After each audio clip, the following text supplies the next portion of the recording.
All right, folks, welcome aboard the Friday edition of the Steve Malzberg Show from our New York City studios. And boy, oh boy, was there a Thursday edition of the Donald Trump Show.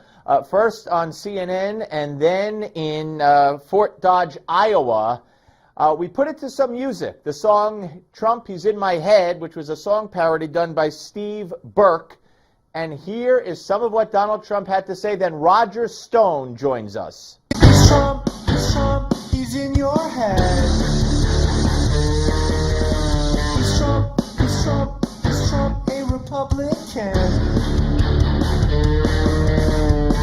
ISIS is making a tremendous amount of money because they have certain oil camps, right? They have certain areas of oil that they took away. They have some in Syria, some in Iraq. I would bomb the out of them.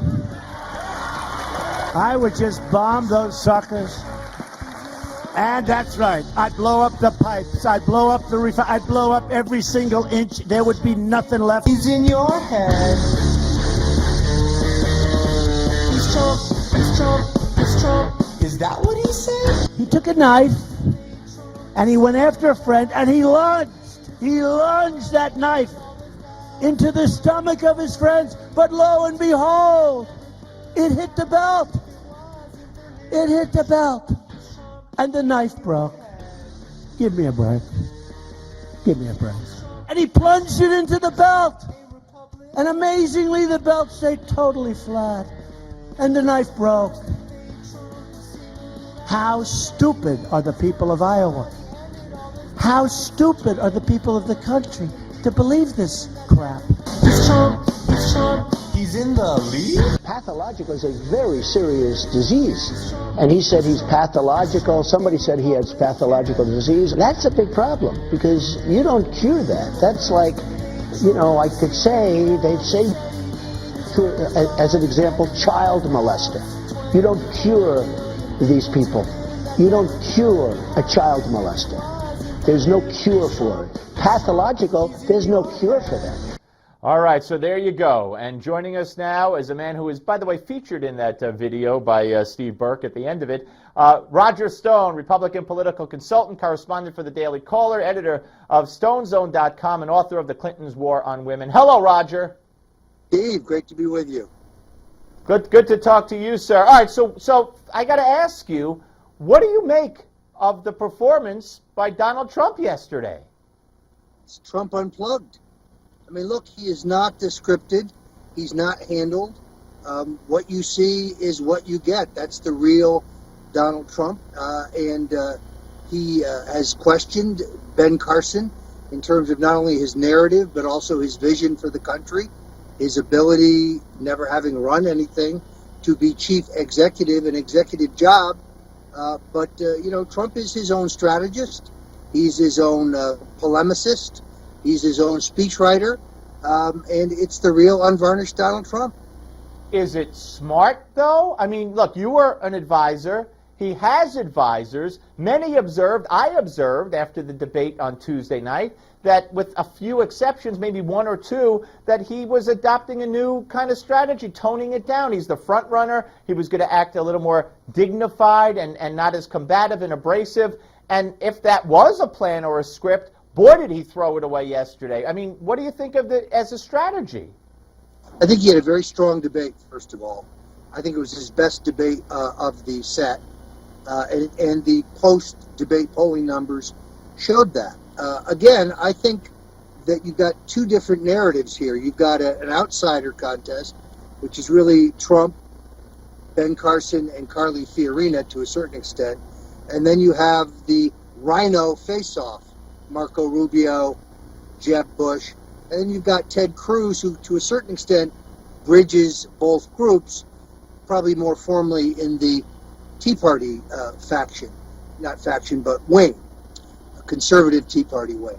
So since the choice of many of the Carson voters, the second choice is Trump, I think Trump would be better off training his fire on Marco Rubio, who is beginning to emerge as the candidate of the establishment wing.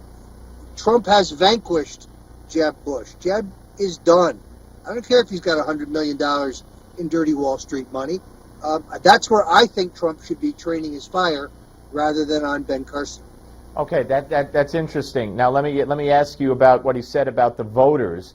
As far as how could you believe Ben Carson? He said, how stupid are the voters of Iowa standing in Iowa? And he's trailing in Iowa to Ben Carson. Attacking Ben Carson, again, there's nobody who doesn't like Ben Carson, so I'm just saying, do you think if he could take it back, although he hasn't today, it's not like him to take anything back or say I made a mistake, but do you think it was a mistake, at least the part where he called the Iowa voters dumb or stupid for believing Carson? Let's just say it is not a strategy that I would have advised. Trump doesn't apologize. It's not in his makeup. He's not acting on the basis of polls or focus groups or advice from advisors. He operates on his gut. Again, this is probably not a road I would have gone down, but I'm not a candidate for president. Trump is the candidate, and only Trump decides what he said. I've worked for the man on and off for 30 years. No one puts words in Donald Trump's mouth. What you see is what you get. All right.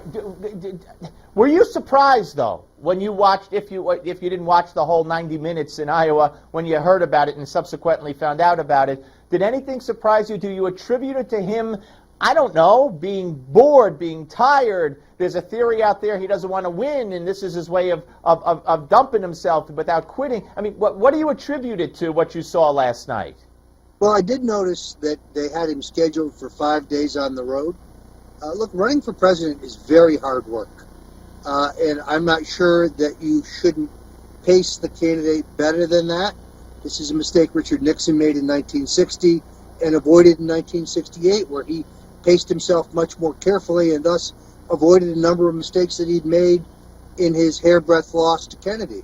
So you might attribute some of it to exhaustion. But at the same time, Trump is never going to be handled. He is going to set his own pace, and he's going to decide what it is that he's going to say. All right. So moving forward, let's look at the Democratic side, because they have a debate coming up tomorrow. You know, the media has taken an interest recently, and I don't know what brought it about. I guess the whole Carson thing, in some things Hillary has said with regard to she tried to join the Marines. She was told she was too old. And in July, they unearthed a video of a person asking her at a town hall event about the future of the space program. And she said, well, you know, when I was a little girl, I wrote to NASA because I wanted to be an astronaut. And they sent me back a letter saying, you know, no, we don't take women. So I don't know. Is there going to be any kind of, more scrutiny on Hillary, do you think? Or do you think that race, aside from the fact that she might, the FBI has stepped up the investigation, is that race done? Well, somebody needs to wake Bernie Sanders up. First of all, Bernie, we do care about the emails because it speaks to her illegal activity and whether she was hiding the nexus between the Clinton Foundation, which is taking massive contributions in return for governmental favors. I think that's generally called bribery. Then secondarily, it is the truth is not in this woman, whether it is lying about enlisting in the Marines, lying about being under sniper fire in Bosnia, lying about whether she had classified documents on her email, lying about being broke coming out of the White House, lying about the Whitewater billing records. So you're saying there's an opportunity for Sanders if he wants to take it? He's got to be more aggressive. He gave her a big old pass in the last debate. Now look, Bernie Sanders says he's a democratic socialist. That's like being a meat-eating vegetarian. There's no such thing. But one can hope. The action in that party is still in the progressive wing. He's going to have to be more aggressive. She charged the guy with sexism last week. Right. He's got a better record on these issues than she does. Right. All right, listen, Roger, we're out of time. I want the folks to know that you pulled over, you're on the road. Thank you so much for your time, and we'll speak to you soon, sir. Steve, delighted to be with you as always. All right, Roger Stone. And yes, Trump is in my head, especially now with that song that you heard today by Steve Burke, B-E-R-K-E. It's in all our heads. We're coming back with Bill Kristol.